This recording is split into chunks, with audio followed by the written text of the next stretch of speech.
Hello viewers, welcome to our channel. నేను మీ Charan Parimi.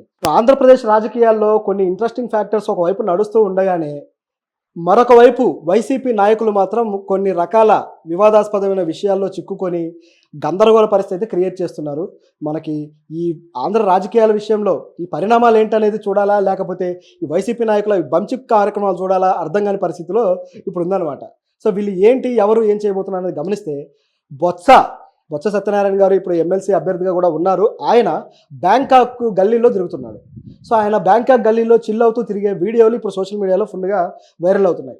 So దాని వెనుకున్న సంగతి ఏంటి అనేది ఒకసారి చూద్దాం. దీంతోపాటు నిన్న దువ్వాడకు సంబంధించిన వార్త కూడా వచ్చింది, మీ అందరికీ తెలిసిందే. సో ఇలాంటివి వైసీపీ నాయకులు చాలా సంఘటనలు జరుగుతున్నాయి.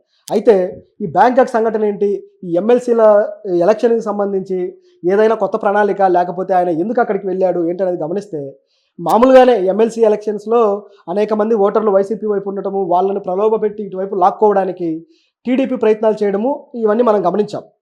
సో ఈ విషయంలో తాడేపల్లిలో ఉన్న కార్యాలయంలో వీళ్ళందరినీ కూడా పిలిచి, కార్పొరేటర్లు, కౌన్సిలర్లు, అలాగే జెడ్పీటీసీలు, ఎంపీటీసీలను వీళ్ళందరినీ జగన్ పిలిచి వాళ్ళతోటి కొంత మంతనాలు చేయడము, మీరు ప్రత్యర్థి పార్టీల ప్రలోభాలకు లోను కావద్దు, వాళ్ళు ఇచ్చే 5 లక్షలు 10 లక్షలకు కక్కుర్తి పడొద్దు అని చెప్పేసి వాళ్ళ క్లాస్ పీకడము, ఇవన్నీ చూసాం. సరే, వాళ్ళ ప్రలోభాలకు లోను కాకుండా ఉంటే వీళ్ళు ఇచ్చే ప్రలోభాలు ఏంటి అనే ప్రశ్న కూడా వస్తుంది కదా. వీళ్ళ దగ్గర ఎందుకు ఉండాలి, ప్రభుత్వం వాళ్ళది. సో ఏది చేసినా వాళ్ళ చేతుల్లో ఉంది, మీ దగ్గరికి మేము ఎందుకు రావాలి అనే ప్రశ్న అయితే వాళ్ళకి ఏర్పడుతుంది. దీనికి సమాధానం ఏంటి అని గమనించినప్పుడు ఇంకొక విషయం కూడా కనిపించింది. మనం గత వీడియోలో కొన్ని విషయాలు చర్చించుకున్నాం. దాంట్లో భాగంగానే ఈ బ్యాంకాక్ యాత్ర అనేది కనిపిస్తుంది.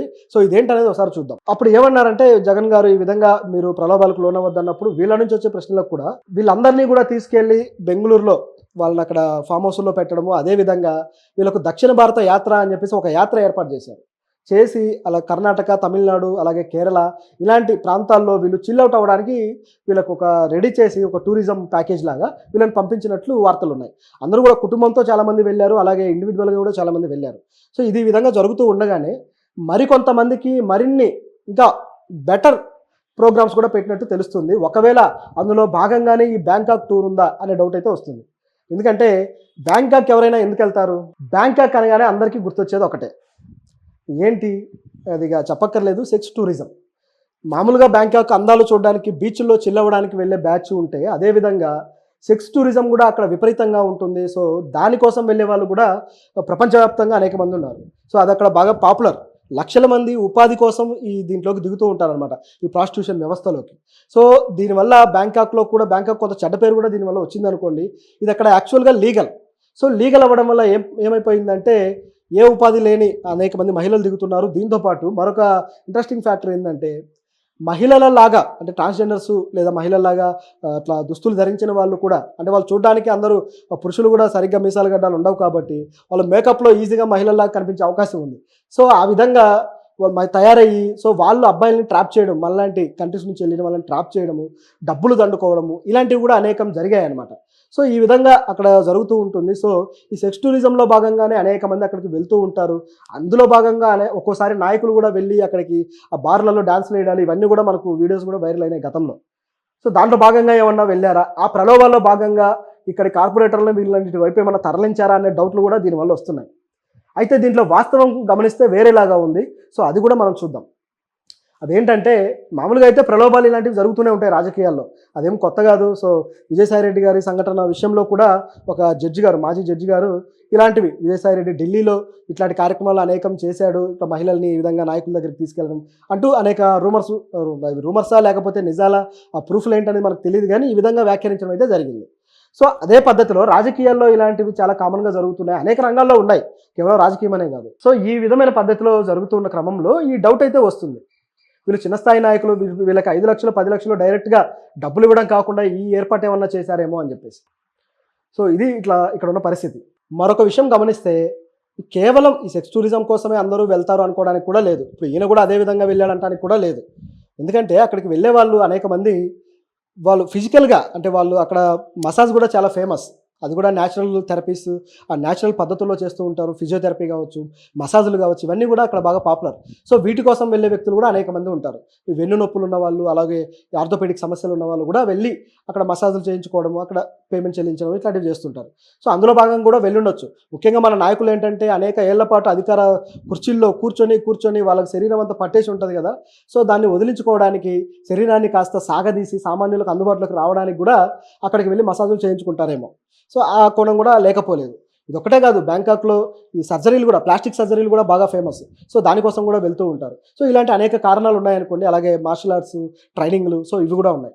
సో ఇదొక పద్ధతి అయితే, ఇక్కడ ఈయన వెళ్ళిన దానికి కారణం ఏంటి అనేది గమనించినప్పుడు ఒక విషయం అయితే అర్థమైంది. ఏంటంటే ఆ వీడియో ఇప్పుడు సోషల్ మీడియాలో ముఖ్యంగా ఈ అధికార పక్షం పార్టీ ఉన్న వాళ్ళు వైరల్ చేస్తున్నారు. ఎందుకు చేస్తున్నారంటే ఎమ్మెల్సీ ఎలక్షన్కి సంబంధించి ఆయన అభ్యర్థి కాబట్టి ఆయన ఇమేజ్ని డ్యామేజ్ చేయడం కోసం ఈ విధంగా చేస్తున్నారు. కానీ గమనిస్తే ఆయన ఇమేజ్ని డ్యామేజ్ అంటే నమ్మే వాళ్ళు నమ్ముతారు కాబట్టి, అది ఎప్పటిది ఏంటిదని చూడరు కాబట్టి, సో ఈయన వెళ్తున్నాడు, అక్కడ ఏదో జల్సాలు చేస్తున్నాడు, ఇలాంటి నాయకుడిని మనం ఎన్నుకునేది అనే ప్రశ్న ఒకటి వస్తుంది కాబట్టి, సో దానికోసం వీళ్ళు చేస్తున్నట్టు కనిపిస్తుంది. గతంలో కూడా అంటే వాళ్ళ నాయకులు అంత కరెక్ట్గా ఉన్నారా అంటే అందరూ లేరు. అనేక మంది ఇలాంటి వేషాలు వేసిన వాళ్ళు ఉన్నారు. గంట అరగంట అని చెప్పేసి ఒక ఆయన పాపులర్ నాయకుడు ఉన్నాడు. సో అదేవిధంగా కొంతమంది నాయకులు ఇప్పుడు నిన్న కూడా వైరల్ అయింది, మనం చెప్పుకున్నాం దువ్వాడ గురించి. అలాగే విజయసాయిరెడ్డి గారిది అది ఎంత పెద్ద రచ్చ అయిందో అందరికీ తెలిసిందే. ఇట్లాంటివన్నీ జరుగుతూ ఉండగా దాంట్లో భాగంగా ఇది మనకు ఒక చర్చకు వచ్చింది. అంటే ఈ వైబ్రేషన్ ఏదైతే ఉందో దాని ఇంపాక్ట్ ఈయన మీద కూడా పడుతుంది. ఈయన ఇమేజ్ డ్యామేజ్ అయ్యి ప్రజలు వీళ్ళని తప్పుగా అనుకుంటే అప్పుడు ఈ అవకాశాన్ని తీసుకొని అటువైపు కార్పొరేటర్లు కావచ్చు వీళ్ళంతా షిఫ్ట్ అయ్యే ఛాన్స్ ఉంది కదా అనే వాదన కూడా ఉంది. ఎందుకంటే కార్పొరేటర్లు అక్కడికి తీసుకుపోయారనే వాదన కూడా పూర్తిగా అబద్ధం. నిజం ఏంటంటే ఈ వీడియో అనేది 4 సంవత్సరాల క్రితం, 4 ఏళ్ల క్రితం ఆయన వెళ్ళారు. అంటే అప్పుడు ప్రభుత్వం వాళ్ళది వచ్చింది. సో వచ్చిన టైంలో అప్పటిదాకా ఎలక్షన్లో కష్టపడి ఉంటాడు కదా. సో అందుకు అక్కడ చిల్అవుట్ అవ్వడానికి అక్కడికి వెళ్ళి ఉండొచ్చు. మరి నిజంగా ఆయన చిల్అవుట్ అవ్వడానికి వెళ్ళాడా లేకపోతే ఏంటి కార్యక్రమం చూస్తే టీషర్ట్ వేసుకొని స్టైల్గా నడుస్తూ వెళ్తున్నాడు. సో అది చూస్తే కాస్త రిలాక్సేషన్ కోసమే వెళ్ళినట్టుంది. మరి అక్కడ బాడీ మసాజా ఏంటనేది కూడా క్లారిటీ లేదు. కానీ ఎప్పుడో 4 ఏళ్ల క్రితం. అయితే ఇది ఆయన వ్యక్తిత్వాన్ని ఏ విధంగా చూపిస్తుంది అనే ప్రశ్న అయితే వస్తుంది. అది ఈ రోజు వెళ్ళొచ్చు, 4 ఏళ్ల క్రితం కావచ్చు, ఎప్పుడు వెళ్ళినా సరే వాళ్ళ వ్యక్తిత్వం ఏ విధంగా ఉందనే దానికి ఇది ఒక ఎగ్జాంపుల్గా కనపడుతుంది అనమాట. సో ఇది ఇక్కడ ఉన్న పరిస్థితి. సరే, దీంతోపాటు మరొక విషయం కూడా ఉంది. అదేంటంటే అది ఒక ఇంటర్నల్గా జరుగుతున్న న్యూస్. నాకు తెలిసి నెక్స్ట్ వీకో ఆ తర్వాత వీకో ఇది గట్టిగా బయటకు వచ్చే అవకాశం ఉంది. అదేంటంటే ఒక నాయకుడు, గత ప్రభుత్వంలో ఒక నాయకుడు, అంటే ఆయన పాత్రికేయ వృత్తి నుంచి ఇట్లా రాజకీయాల్లో ఒక కీలకమైన వ్యక్తిగా మారాడు. ఆయనకు రాజకీయంగా ఒక పదవి లాంటిదేమీ లేకపోయినా సరే కీలకమైన వ్యక్తిగా వ్యవహరించాడు. ఆయన్ని సకల శాఖ మంత్రిగా కూడా పిలుచుకుంటారనమాట. అలాంటి నాయకుడు, ప్రభుత్వంలో గట్టిగా చక్రం తిప్పిన వ్యక్తి, మంత్రుల కన్నా కూడా ఇన్ఫ్లుయెన్స్ ఎక్కువగా ఉండే వ్యక్తి. ఇలాంటి వ్యక్తికి సంబంధించి కొన్ని విషయాలు బయటకు వచ్చాయి. ఏంటంటే కొంతమందితోటి ఏదైతే కొద్దిగా మహిళలతోటి కొన్ని రకాల యాక్టివిటీస్ ఆయన చేసినట్లుగా, సో దానికి సంబంధించిన వీడియోలు కూడా కొన్ని తయారైనట్లుగా వార్తలు వస్తున్నాయి. సో అవి ఏదో ఒక రోజు బయటికి రావచ్చు.